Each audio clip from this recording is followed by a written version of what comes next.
This is the story of the enormous turnip and a very hungry bird.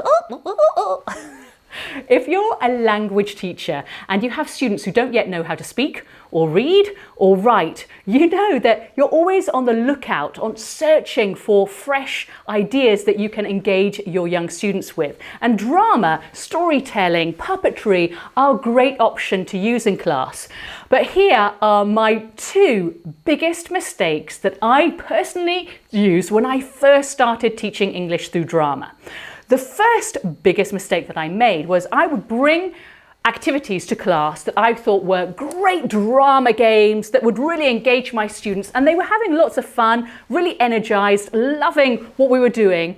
But I soon realized that they were leaving lessons and they weren't repeating the language. They weren't actually learning the target language. So I had to spend a long time experimenting, testing, trying out lots of lesson flops with trying to combine the drama aspect with the target language aspect. So you'd be doing drama and also bringing English language, mixing them both together. The second biggest mistake that I made when I first started teaching was that I had all of these delicious ingredients, mixing them all up together, but it was all a bit of a mishmash, all in the same bowl. So it was confusing for me, and it was also confusing for my students to understand, what direction my lessons had. And it wasn't until I started to realize that I had to have organization. I had to learn how to structure my lessons.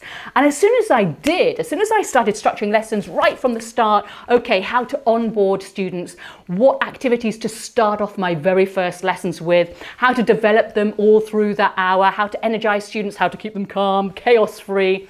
When I started having structure and organization, that was when everything started becoming a lot clearer in my mind. I had more clarity and more confidence. And also my lessons became a lot more clear and enjoyable also for my students. So if you are thinking about using drama and role playing and storytelling and puppetry and performance into your classes, just keep those two things in mind. One, the exercises that you do introduce into your lessons, make sure that they have a strong connection with teaching your target language.